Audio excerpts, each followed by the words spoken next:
안녕하십니까? 시청에서 공무원으로 15년째 일하고 있는 30대 후반의 남자입니다. 제가 이곳에다 제 사연을 보내게 되리라고는 상상도 못했는데 어쩌다 보니 저에게도 이곳에 사연을 보낼 수 있을 정도의 이벤트가 생기고 말았네요.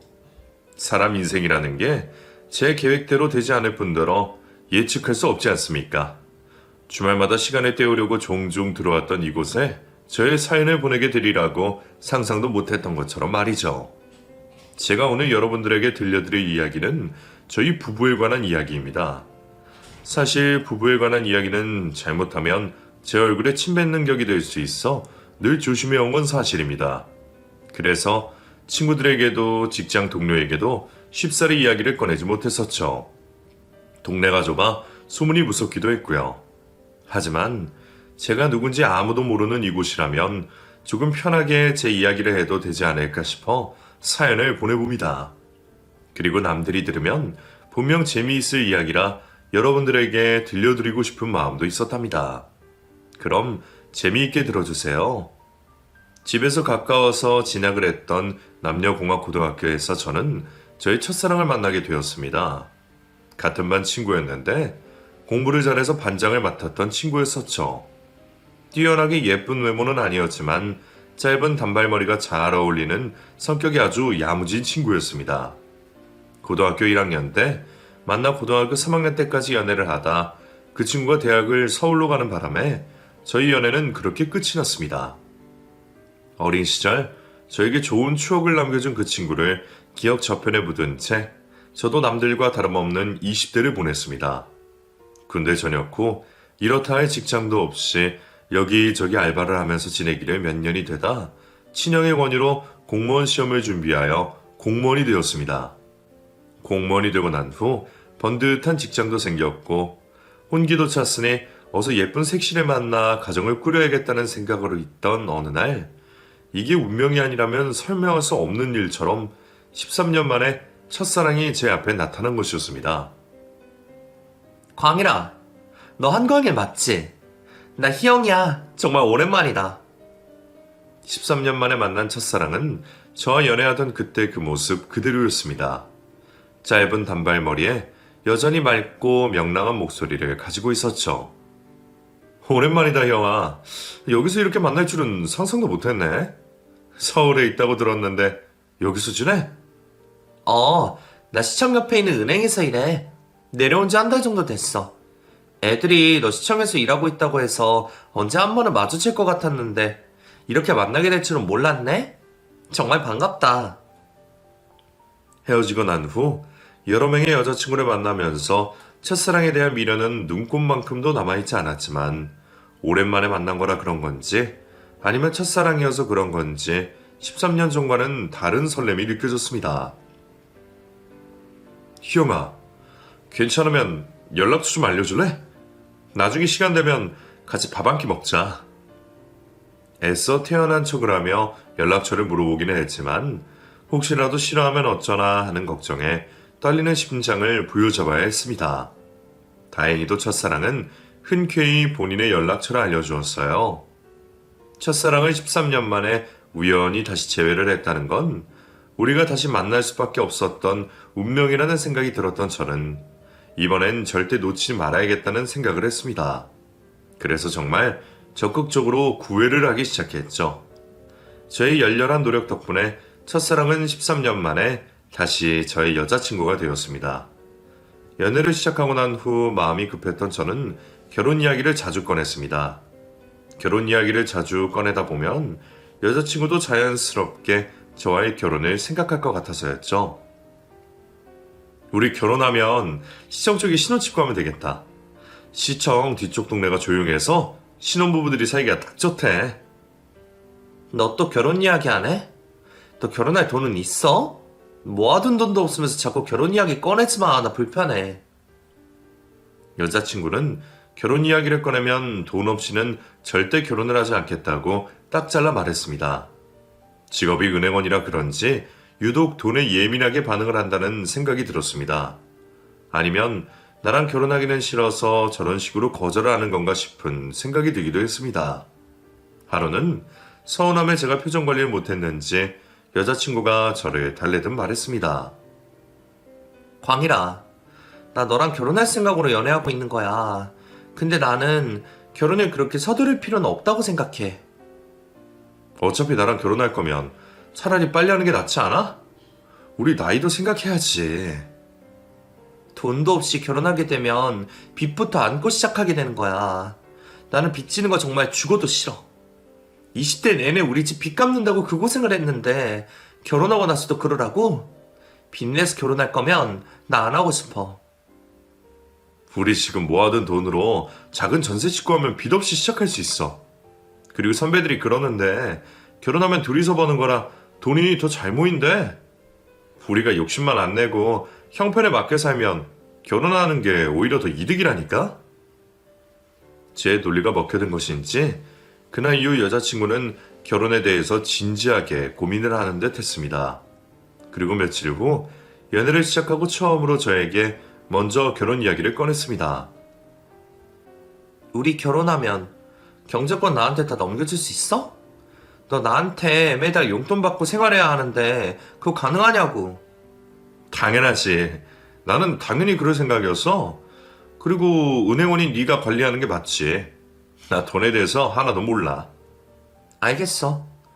그럼 경제권 내가 다 갖는 걸로 하고 결혼하자. 네 월급, 내 월급 다 내가 관리하는 걸로 하고 집은 우리가 모아둔 돈에서 최대한 맞춰서 전셋집으로 얻어서 사는 거야. 결혼식도 최대한 간소하게. 알겠지? 그렇게 모든 경제권을 여자친구에게 넘겨주고 난 후에야 저는 결혼 약속을 받아낼 수 있었습니다. 결혼 준비 중 알게 된 사실은 여자친구에게는 모아둔 돈이 거의 없었다는 것이었어요. 일은 어린 나이부터 시작했지만 친정집 빚을 갚느라 모으지 못했다고 했습니다. 그래서 제가 모아둔 돈으로 전셋집을 구해야 했는데 금액이 크지 않다 보니 저희가 구할 수 있는 지금 방 하나에 거실 하나가 딸린 집이 최선이었습니다. 생각보다 집 구하는 게 어려웠던 저는 여자친구에게 대출을 조금 해보는 게 어떻겠냐 물었습니다. 기영아, 그래도 전세대출은 빚으로 안 쳐주는 경우가 많으니까 전세대출 받아서 방 2칸짜리로 들어가는 건 어때? 아무래도 지금 우리가 가지고 있는 돈으로는 제대로 된 집을 구할 수가 없을 것 같아. 전세대출도 빚이야. 누가 빚으로 안 쳐준대? 그리고 전세대출하면 공짜로 사는 거니? 매달 나가는 이자가 아깝지도 않아? 방 한 칸은 좀 너무하잖아. 그래도 내 직업이 공무원이고 네가 은행원인데 우리는 혜택 받아서 전세 대출할 수 있으니까 한번 알아보기라도 해보자. 어? 여자친구는 죽어도 전세 대출은 안 받겠다고 했지만 대출을 제 이름으로 받고 매달 나가는 이자만큼을 제 용돈에서 제한한 조건으로 전세 대출을 받기로 했습니다. 그때 처음으로 이렇게까지 해서 결혼을 해야 되나 싶은 생각이 들기도 했지만 여자친구가 워낙 야무진 사람이라서 그런 거라는 생각이 들었고 이 여자랑 살면 돈 걱정은 없이 살 수 있겠다 싶은 신뢰가 생기기 시작했습니다. 그렇게 저희는 전세 대출을 받아 작은 신혼집을 마련했고 결혼식은 가까운 친지와 아주 친한 친구들만 올 수 있게 간소하게 치렀습니다. 여자친구가 입을 웨딩드레스는 여자친구의 지인이 입었던 드레스를 빌려 입었고 저는 저희 형이 결혼식 때 입은 양복을 빌려 결혼식을 올렸어요. 남들은 아무리 못해도 최소 몇 천을 들어서 결혼식을 올린다는데 저희는 결혼식에 들어간 모든 비용을 다 합해도 1,000만 원이 넘지 않았습니다. 여자친구가 몇 달 동안 발품을 판 덕분에 결혼식 비용을 최소한으로 줄일 수 있었던 것이죠. 저희 아버지는 그런 제 여자친구가 참 마음에 드시는 듯 했습니다. 우리 광일이가 숫기도 없고 워낙 순진해서 어디 가서 사기나 당하고 사는 건 아니지 걱정했는데 이렇게 똑똑한 색시를 맞았으니 앞으로 그런 걱정은 하지 않아도 되겠구나. 그나저나 너희 신혼여행을 제주도로 가서 어쩌냐? 요즘 애들은 다 외국으로 간다던데. 아버님, 신혼여행이라는 의미 자체가 중요한 거지 어딘지 뭐가 중요하겠어요. 그리고 어차피 저희 나중에 퇴직해서 세계 일주할 거라 지금은 제주도 가도 괜찮아요. 그래. 우리 며느리가 그렇다면 그런 거지. 광일이 너는 앞으로 새아기 말 잘 듣고 새아기는 광일이가 말 안 들으면 바로 나한테 말하고 내가 혼쭐을 내주마. 첫사랑과의 결혼에 성공한 저는 와이프 말만 잘 들으면 자다가도 떡이 생긴다라는 말을 가슴에 새기고 신혼을 시작했습니다. 하지만 신혼의 설렘은 그리 오래가지 못했습니다. 선배들이 결혼은 현실이라고 했던 말이 무슨 뜻인지 금방 깨닫게 된 것이었죠. 야무졌던 제 아내는 결혼 후 야무진 걸 넘어서 아주 억척스러워졌습니다. 쓰레기 봉투 버릴 때 묶어서 버리지 말고 넘치도록 채워서 테이프 감아서 버리라고 했지. 왜 자꾸 꽉 차면 바로 묶어서 버리는 거야. 희영아, 아끼는 건 좋은데 그건 좀 그래. 남들이 보면 욕해. 쓰레기 봉투 이거 하나에 얼마 한다고 그래. 최대한 꽉 채워서 버릴게. 어머? 너 그 몇 병원이 땅 파면 나오는 돈인 줄 알아?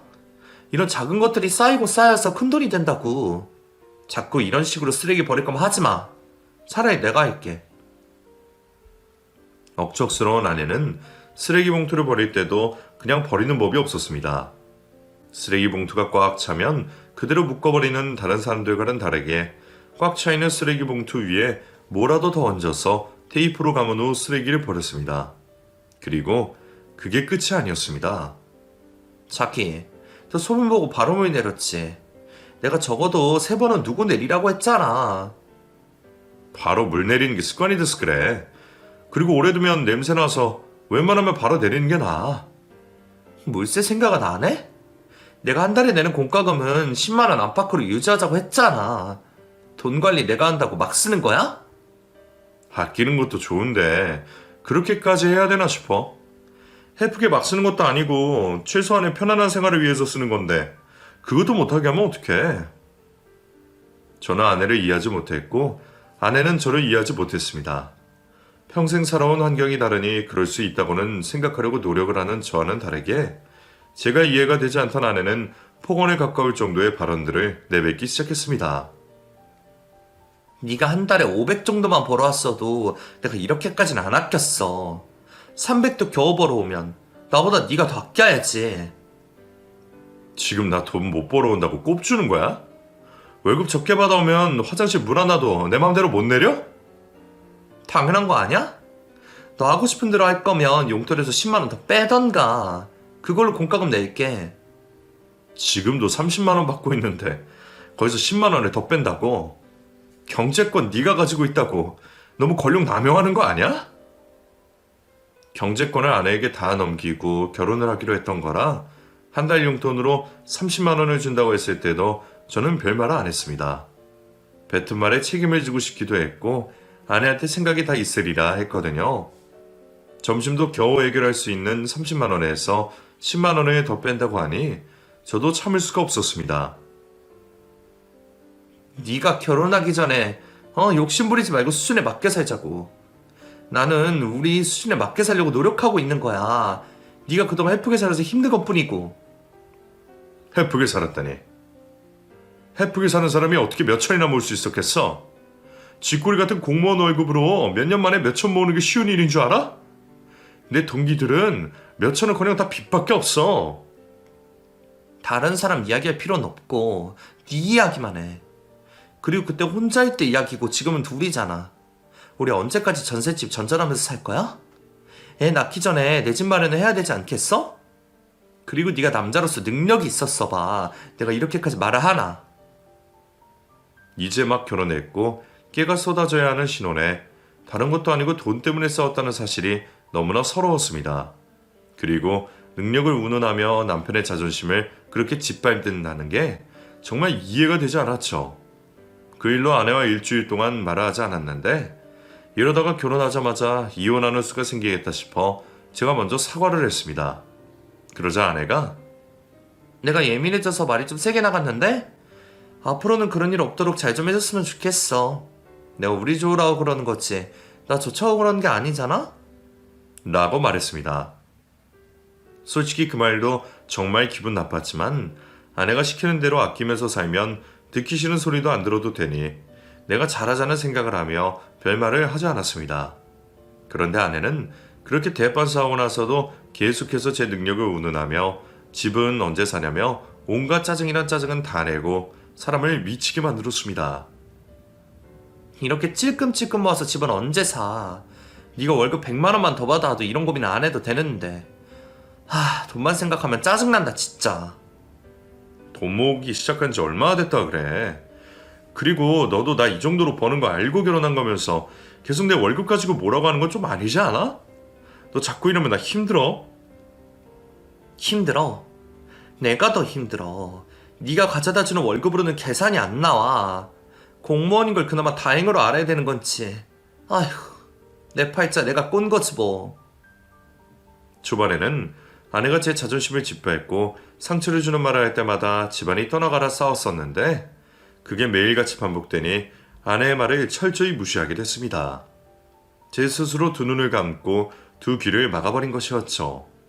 아내는 저와 결혼한 게 자기 팔자를 자기가 꼰 거라고 했지만 저는 그런 생각까지는 하고 싶지 않았습니다. 제가 선택한 아내와의 결혼을 후회하고 싶지 않았기 때문이었습니다. 아내가 저에게 뭐라고 하든 참을 수 있었습니다. 그런데 저희 아버지한테까지 억척스럽게 구는 모습을 보고 정말 오만정이 다 떨어져 버렸어요. 결혼 후 처음 맞이하는 아버지 생신날이었습니다. 형이랑 누나가 아버지 생신 때 돈 모아서 안마의자 하나 사드리자고 하는데 형한테 돈 보내준다고 해도 되지? 안마의자 그거 비싼 거 아니야? 아주버님한테 우리는 선물 따로 해드린다고 하고 둘이서 하라고 해. 어린애들도 아니고 무슨 돈을 모아서 선물을 한다 그러셔?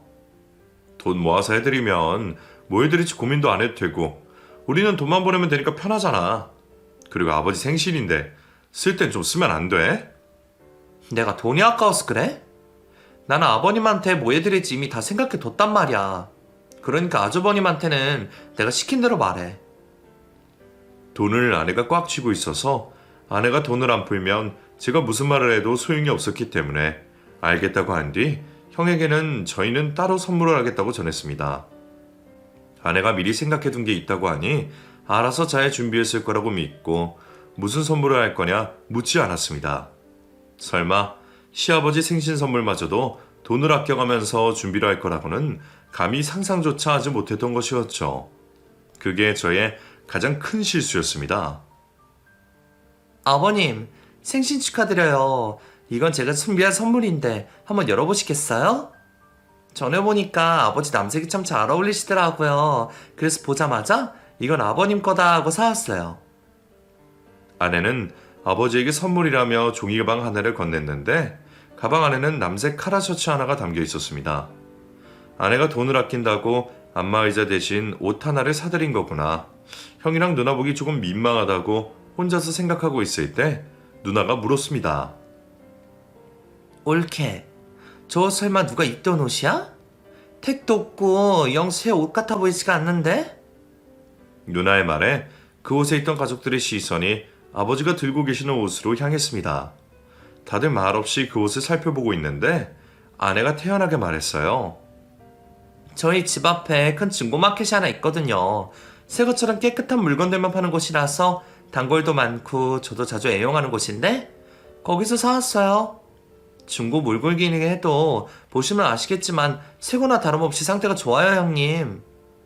올케, 아무리 그래도 아버지 생신인데 비싼 건 못 해드리는 건 그렇다 쳐도 중고는 아니지.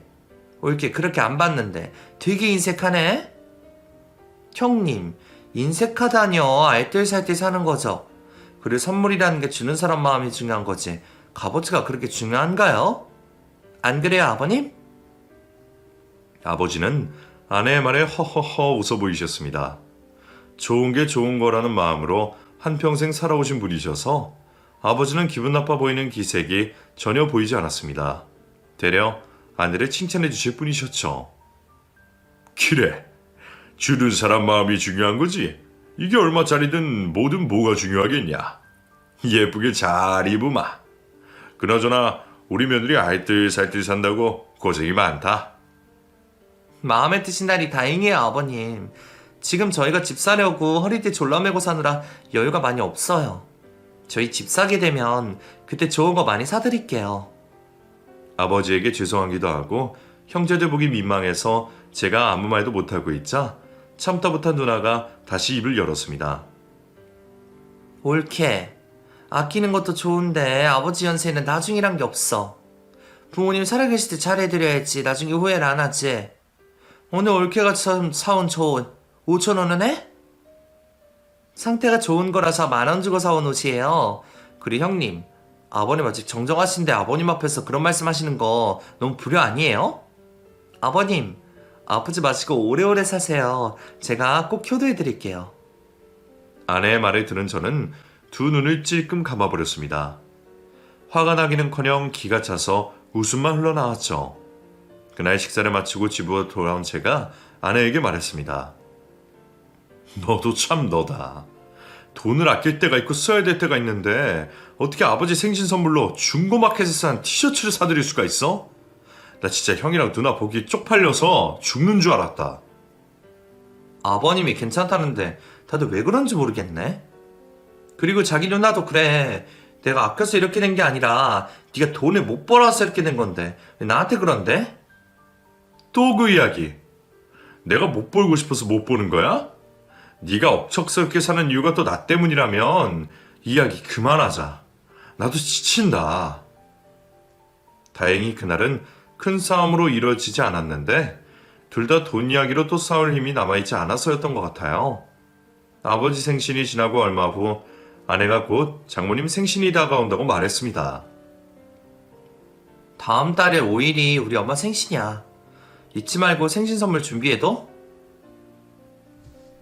생신 선물 살 돈은 따로 줄 거지? 무슨 소리야. 용돈 받아서 어디다 쓰는데. 그리고 선물을 네 용돈으로 사야지. 내가 따로 주는 돈으로 사면 무슨 의미가 있니? 기대도 안 하기는 했지만 역시나 아내는 제 용돈에서 장모님 생신 선물을 해결하길 원했습니다. 맞사이로서 장모님에게 좋은 선물을 해드리고 싶었던 저는 형에게 돈을 빌려 장모님의 선물을 준비했습니다. 많이 비싼 건 사드리진 못했지만 백화점에 파는 좋은 화장품 하나를 사들고 처가에 방문을 했었어요. 다행히 장모님은 제가 준비한 생신 선물을 마음에 들어 하셨습니다. 아내는 사남매 중 첫째였는데 아내만 결혼을 한 상태였고 아내의 동생들은 모두 미혼이었습니다. 그렇다고 다들 어린 나이는 아니고 번듯한 직장을 다니고 있는 직장인이었죠. 그런데 아내 동생들은 장모님의 선물을 따로 준비하지 않은 듯 했습니다. 왜 아무도 선물을 준비 안 한 건지에 대한 궁금증이 생기고 있을 때 아내가 입을 열었습니다. 엄마, 내일 오전 10시에 안마의자 온다고 하니까 집 비우지 말고 집에 계셔? 응?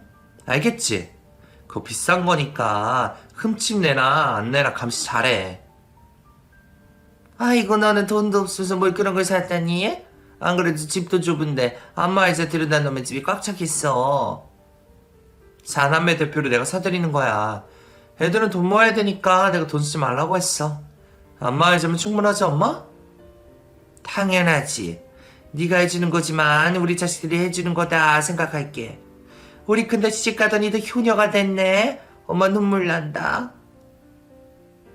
아내가 시댁에 쓰는 돈을 아까워하듯이 본인 친정집에 쓰는 돈도 아까워할 줄 알았습니다. 하지만 아내는 자신의 친정집에 쓰는 돈은 아까워하지 않았어요. 아내 안에 다른 사람이 하나 더 사는 건가 싶었습니다. 저희 아버지 생신 선물로는 중고마켓에서 산 10,000원짜리 셔츠를 주면서 장모님께는 몇백원 하는 안마의자를 턱턱 사주는 아내에게 화가 났지만 장모님께 사드리는 선물을 가지고 또 뭐라고 하는 건 제가 속 좁은 사람이 되는 것 같아 아내에게 기분 나쁜 티를 내지 않았습니다. 아내는 제가 당연히 화가 날 거라는 생각을 생각도 못하는 건지 아니면 일부러 모른 척하는 건지 본인이 장모님께 안마의자를 사드린 거에 대해 먼저 이야기를 꺼내지 않았습니다. 그런 아내를 보면서 내 아내지만 참 더럽다는 생각이 들었습니다. 똥이 무서워가 아니라 더러워서 피한다는 말이 딱 제 상황에 어울리는 말이었죠. 지금 이 문제를 해결할 수 있는 방법은 각자의 월급은 각자 관리해서 경제권을 나눠 갖는 것 뿐이라고 생각했습니다. 어떻게 해야 아내랑 큰 다툼 없이 제 경제권을 찾아올 수 있을지 호시탐탐 노리고 있을 때 오랜만에 아버지와 저희 부부가 식사를 하게 됐습니다. 너네 지금 살고 있는 집은 살만하냐? 오래된 주택이라 층간소음도 심할 것 같은데 살아보니 어때? 아버님, 말도 마세요. 윗집 아저씨 소변 보는 소리도 다 들릴 정도라니까요.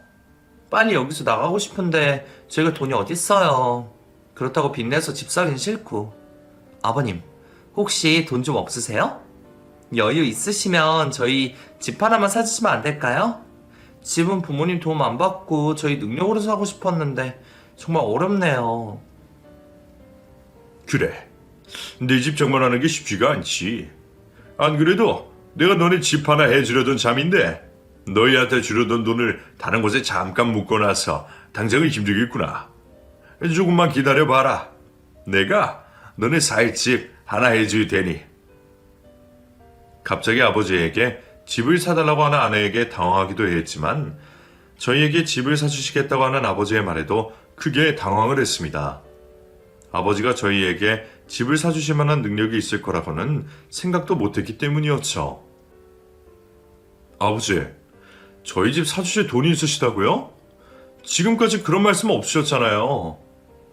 네, 아무리 능력 없어도 너네 집 하나 사줄 정도만큼은 가지고 있다. 지금 내 수중이 없어서 그렇지? 1년 정도만 기다려봐라. 아버지가 가지고 계시는 재산이라고는 살고 계시는 집 하나뿐인 줄 알고 있었던 저는 아버지의 말에 긴가민가 했습니다. 아버지의 말이 사실인지 아니면 그냥 하시는 말씀인지 헷갈렸었죠. 아내도 마찬가지인 듯 했습니다. 그래서 아내가 아버지에게 직설적으로 질문을 했는데 다소 공격적인 말투였습니다. 아버님이 저희한테 집 사줄 돈이 있으시다고요? 그 돈이 있으시면 저희 결혼할 때 사주시지 왜 이제 와서 그 말씀을 하시는 거예요? 너네 알아서 한다고 하길래 알아서들 하겠지 했는데 지금 보니 많이 힘들어 보여서 도와주려고 하는 게다. 아버님, 제 직업 은행원인 거 알고 계시죠? 그런 걸로 거짓말 하시면 안 돼요. 없으면 없으시다고 하셔도 돼요. 아버님 돈 없는 거 제가 다 아는데 왜 괜한 거짓말로 자존심을 세우려고 하시는 거예요? 저 집 사달라고 한 거 그냥 투정으로 한 말인데 이런 걸 보면 우리 남편이 아버님을 참 많이 닮은 것 같네요? 아버지에게 비아냥거리는 아내의 모습에 머리부터 발끝까지 모든 털이 쭈뼛서며 온몸이 떨려왔습니다. 양가 부모님들 앞에서는 절대로 부부싸움하는 모습을 보여주지 않겠다고 수천 번 다짐을 했지만 그땐 정말 참을 수 없었습니다. 조이영, 너 지금 아버지한테 뭐 하는 짓이야? 당장 아버지한테 사과하지 못해? 아버님, 제가 뭐 잘못했나요?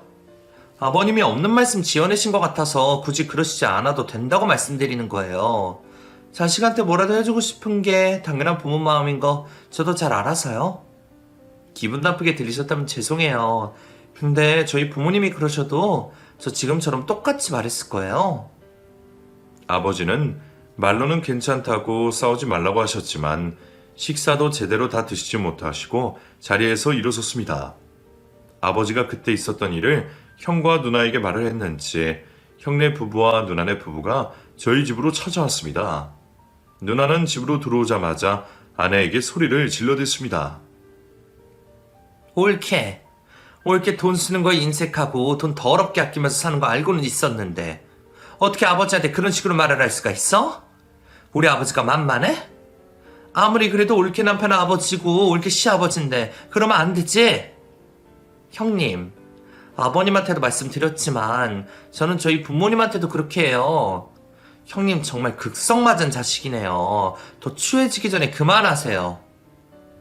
기어코 누나와 소리를 고래에 지르며 싸우는 아내의 모습을 보고 저는 이혼을 결심했습니다. 아내도 이 일을 처같게 말을 했는지 장인 장모님은 물론이고 아내 동생들까지 쫓아와 난동을 부렸습니다. 귀하게 키운 내 딸 그렇게 데리고 갔으면 호강을 시켜도 모자를 망쳐. 어떻게 가족들한테 물어뜯기게 놔둘 수 있냔 말이야? 솔직히 나는 유학시집 가는 거 돈 잘 버는 같은 은행원한테 보내고 싶었는데 둘이 첫사랑이라 하길래 허락해 준 거야. 저희 이혼하겠습니다. 저도 이대로는 더 이상 희영이랑 같이 못 살 것 같아요. 장모님 가시는 길에 희영이 데리고 가세요. 어차피 이 집 내 명의로 대출받은 거고 이자도 내 돈으로 내고 있으니 이 정도 권리는 행사해도 된다고 생각합니다. 제 입에서 이혼 이야기가 나오자 처가 식구들은 일동 얼음 상태가 되어 아무 말도 하지 못했습니다. 이번만큼은 물러설 수 없었던 저는 더 강력하게 이혼 의사를 밝혔습니다. 저 지금 화나서 홧김에 하는 말 아니고 오래전부터 희영이랑 이혼 생각했습니다. 그래도 이혼만큼은 하고 싶지 않아서 웬만하면 제가 다 참으려고 했는데요. 저희 아버지한테 하는 희영이 행동을 보니 이 결혼 유지하는 건 어려울 것 같아요. 돈 때문에 사람 취급도 못 받으면서 살 바에 이혼남으로 혼자 사는 게 나을 것 같습니다. 제 입에서 이혼 이야기가 나오자 놀란 건 아내도 마찬가지였는지 난동을 부리는 처가 식구들을 다급히 돌려보냈습니다. 늘 제 탓을 하고 화내내기 바빴던 아내는 처음으로 저에게 진지하게 대화를 시도했고 그 대화의 결론은 아내가 아버지에게 무례하게 행동한 것을 사과하고 서로 배려하고 노력하면서 다시 잘 살아보자였습니다. 겨우 화해를 하고 난 후 아버지에게 찾아뵙고 아내와 같이 사과를 드리려고 했는데 아버지가 뇌출혈로 쓰러져 수술을 받게 됐다는 소식이 들려왔습니다. 청천벽력도 이런 청천벽력이 없었습니다. 아버지가 기어코 저를 불효자로 만드시려고 그러시는 건가 싶었죠. 여차저차 수술을 끝냈지만 생사가 불확실한 상태에서 아버지가 중환자실로 옮겨지고 난 후 잠시 숨을 돌리려 중환자실 근처에 있는 휴게실 쪽으로 향했는데 통화를 하고 있는 아내의 목소리가 들려왔습니다. 내가 왜 물려받을 재산도 없는 노인네를 모셔야 돼? 모셔도 아주버님 모셔야지. 그리고 네 형부 이혼이니 뭐니 해도 간이 콩알만 해서 나랑 이혼 절대 못해. 그리고 네 형부 바보라서 조금만 잘 구슬려도 내 말에 끔뻑 죽어서 절대로 지 아버지 모시자고 하는 일은 없을 거야? 막말로 내 부모도 아닌데 내가 왜 모시니? 저제와 한참을 통화를 하던 아내는 전화를 끊고 난 후 저에게 휴게실로 와달라는 문자를 보내왔습니다. 저는 아무것도 듣지 못한 척을 하며 아내가 부르는 곳으로 갔습니다. 아까와는 전혀 다른 모습으로 아내는 눈물을 글썽이며 제 손을 잡았습니다. 자기, 많이 힘들겠지만 나도 많은 고민 끝에 말하는 거니까 기분 나쁘게 되지 말아줬으면 좋겠어. 의사 선생님 말씀 들어보니까 아버님 깨어나실 가망도 없으시다는데 그냥 좋게 돌아가시게 냅두자. 가셔야 되실 분 억지로 잡고 있으면 아버님한테 그게 더 힘든 일이야. 아예 가방이 없다는 것도 아닌데 갑자기 왜 이런 이야기나 하는 거야? 형이 이런 누나 앞에서는 절대 그 소리 하지 마. 알겠어? 당연히 안 하지. 그래서 이렇게 자기만 불러서 이야기하는 거잖아. 내가 볼 땐 지금 시간 낭비, 돈 낭비 안 하는 게 맞는 것 같아. 아버님 수술비나 임여비, 그리고 자식들이 여기 붙어있는 시간 하면 여러모로 낭비인 거 맞잖아? 우리 현실적으로 생각하자. 눈물이 나왔습니다. 아내는 제가 생사를 오가며 누워 계신 아버지 때문에 우는 거라고 생각을 했는지 저를 안아주었지만 저는 돈밖에 모르고 악마같이 구는 아내가 소름 끼치게 무섭고 이런 사람과 결혼한 내가 싫어서 눈물이 났던 것이었습니다. 아내 품에 안긴 저는 아버지가 깨어나서 상황이 정리되면 이 여자와 이혼을 해야겠다고 마음을 먹었습니다. 며칠 후 아버지는 기적처럼 깨어나셨습니다. 거동을 불편하시기는 했지만 말씀도 곧잘 하셨고 사람들도 다 잘 알아보실 정도로 금방 회복을 하셨습니다. 아버지가 사람들과의 소통이 원활하게 되던 쯤에 가족들을 다 불러 모아달라고 하셔서 가족들을 모두 모으게 되었는데 그 자리는 아버지의 유언을 듣는 자리였습니다. 내 살 날이 얼마 남지 않은 것 같아서 너희들 다 있는 앞에서 유언을 남기려고 하니 내가 죽고 나거든 돈 문제로 싸우지 말고 형제들끼리 평생 사이좋게 지내거라. 아버지의 말에 형과 형수님 그리고 누나가 눈물을 보였습니다.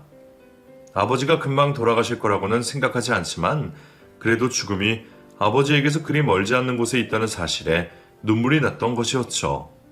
하지만 곧 아버지에게 제 이혼 소식을 알려야 되는 저는 불효자의 마음으로 담담히 아버지의 유언을 경청했습니다. 우리 첫째 선영이는 시집갈 때 내가 해줄 만큼 해줬으니 죽을 땐 남겨줄 수 있는 게 없다. 서운해하지 말아라. 그래도 내 나름대로 아들, 딸 차별 안 하고 큰딸한테 제일 많이 해줬으니까 그리고 그나대 광주는 지금 내가 살고 있는 집 줄 테니 그리 알아라. 나 죽거든 집을 팔든 거기 들어와서 살든 너네 알아서 해라. 그리고 막내 광일이 잠시만요. 잠시만요, 아버님. 죄송한데 지금 아버님이 살고 계시는 집 아주머님 주신다고 하셨어요? 아버님이 가지고 계시는 재산이 그 집이 유일한데 그걸 아주머님네 드리면 어떡해요? 막내 아들은 안 챙겨주실 생각이세요? 지금 집은 그네네 주고 막내 너네는 내가 따로 챙겨줄 생각이었다. 사람 말을 끝까지 들어야 하지 않겠어? 아니요, 아버님. 더 들을 것도 없어요. 솔직히 아주머님 뭘 했다고 그 집을 아주머님네 드리는 건지 저는 이해를 못하겠어요. 그 집 시세로 몇 억인지 아버님 잘 아시죠? 차라리 집을 팔아서 아주머님네랑 저희 반반씩 주시던가 하세요. 아버님 머리 다치시더니 판단력이 많이 흐려지신 것 같아요? 아내 말이 끝나기 무섭게 저희와 저희 형 그리고 누나가 아내를 향해 소리쳤습니다. 인간이라면 귀엽고 해서는 안 되는 말에 내뱉고 있는 아내의 입을 어떻게든 막고 싶었습니다. 하지만 아버지 본인은 괜찮다며 그만하라고 순살해지셨어요. 사람 말을 끝까지 들어보래도 너희한테 좋은 아파트 하나 사주고 싶어서 내 평생 모아둔 돈 5억을 줄 생각이니까 그걸 받거든 세약이 네가 가고 싶다는 아파트 사서 들어가 살아라. 그러면 됐지. 아버님한테 5억이 있으시다고요? 아버님 자꾸 말로만 있으시다고 하시는데 정말 5억 가지고 계신 거 맞아요? 그때 너네한테 돈을 묶어뒀다고 했는데 사실 누구한테 잠깐 빌려준 게다. 그러면서 아버지는 종이 한 장을 꺼내 제 아내에게 건넸습니다. 대충 보니 차용증처럼 보였는데 아내는 그걸 받아들고 나서야 아버지의 말을 믿었습니다. 아버님, 겁도 없이 그 큰 돈을 누구한테 빌려주신 거예요? 제가 은행원인데 저한테 상담을 하시고 빌려주셨어야죠. 아버님 정말 답답하시네요. 세약이 너 몰래 네 친정 부모님께 빌려준 거라서 너한테 참만 말 못했다. 그래도 이제는 말을 해야겠구나. 나는 이제 힘이 없어서 그 돈 받을 수가 없으니 세약이 네가 가서 부모님께 돈 돌려받거라. 아버지의 말에 아내는 아버지가 건넨 차용증을 살피기 시작했습니다. 저도 아내가 다 보고 건넨 차용증을 살폈는데 아버지에게 5억이라는 큰돈을 빌려간 사람은 분명 장인어른이었습니다. 아내가 충격에 아무 말도 못하고 서 있자 아버지가 어떻게 된 일인지 설명을 해주셨습니다. 너희 결혼하고 얼마 안 돼서 사돈 어른이랑 사부인이 찾아왔더구나. 너한테 말하지 말고 돈 좀 빌려줄 수 있냐고 말이다. 내가 무슨 일인데 그런 큰 돈이 필요하냐 물으니 세약이 네 밑에 있는 남동생 장가갈 때 집 하나 해주고 싶어서 그런다고. 부모가 돼서 한 번도 아들한테 부모 노릇 못 해줬는데 결혼할 때만큼은 부모 노릇 해주고 싶다고 사정사정을 하더구나. 나는 너네 집 사주고 싶어서 빌려주지 않으려고 했는데 1년 안에 갚겠다고 하길래 세약이 너만 믿고 빌려준 거야. 빌려준 돈이라 지금 수중에 없는 돈이긴 하지만 어쨌든 너네 돈이니 너네가 좀 받아보거라. 아버지의 말에 아내가 몇 번 휘청하더니 결국엔 정신을 잃고 쓰러졌습니다. 쓰러진 후 깨어난 아내는 병원으로 쫓아온 장인 장모님에게 울며 불며 소리쳤습니다. 내가 아버지랑 엄마 빚 갚는다고 내 20대를 바쳐서 희생을 했는데 어떻게 두 사람이 나한테 이럴 수가 있어?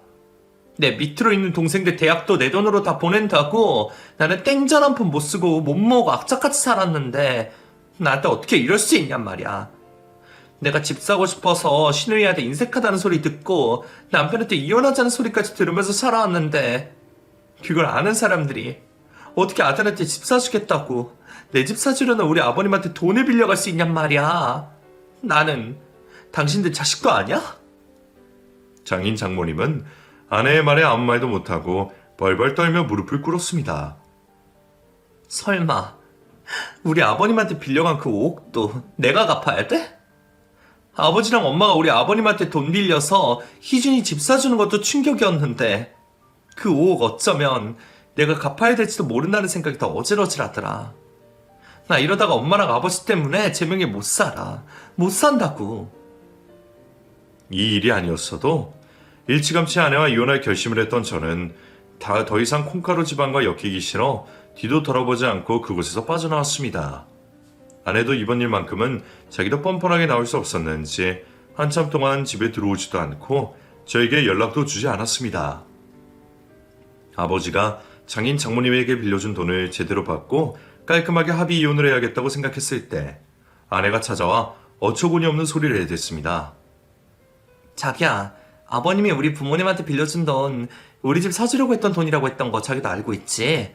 그러면 그 돈의 반은 내 지분이라는 거니까 우리 부모님한테 빌려준 돈에서 내 지분만큼 빼고 반만 받으면 안 될까? 너 며칠 동안 겨우 생각해낸 게 그거니? 똑똑한 너도 위기 상황 앞에서는 어쩔 수가 없구나. 말도 안 되는 소리 하지 말고 온 김에 이혼 도장이나 찍고 가. 용서를 해주고 싶어도 용서를 해줄 틈조차 주지 않는 아내와 이혼을 하고 난 후 저는 아버지가 장인 장모님에게 빌려줬다는 5억을 이자까지 쳐서 받아내고야 말았습니다. 처음에 아내는 말도 안 되는 논리로 5억 중 반만 갚으려고 저에게 때려치기도 하고 협박을 하기도 했지만 저는 법대로 해버렸습니다. 압류를 넣어버리니 그제서야 돈을 갚더군요. 전처와 이혼도 끝내고 빌려준 돈까지 다 받고 난 후 동네 좁아서 전처와 마주칠 일이 잦으니 다른 지역으로 이사를 가버릴까 고민도 있었습니다. 그런데 그 전에 전처가 먼저 은행을 그만두고 새 출발을 한다며 다른 지역으로 이사를 가버렸다는 소식이 들려왔습니다. 전처가 먼저 살던 곳을 떠나준 덕분에 저는 제가 평생 살아온 이곳에서 여전히 시청 공무원으로 열심히 살고 있습니다. 전처가 그토록 무시하던 쥐꼬리만한 월급을 받고 있는 것도 여전하지만 혼자서 먹고 사는 데는 풍족한 정도라 하고 싶은 취미도 하며 아주 잘 살고 있죠. 뇌출혈로 쓰러지셨던 저희 아버지도 지금은 건강히 잘 지내고 계시답니다. 그리고 아버지가 주신 5억은 아버지께 다시 돌려드리고 저는 아버지 집에서 지내고 있습니다.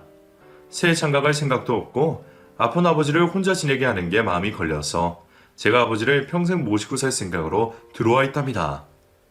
늘 자식들에게 한없이 퍼주기만 하시던 아버지였는데 제가 너무 큰 상처를 드린 것 같아 아버지 남은 생은 제가 책임지고 효도를 하려고 합니다.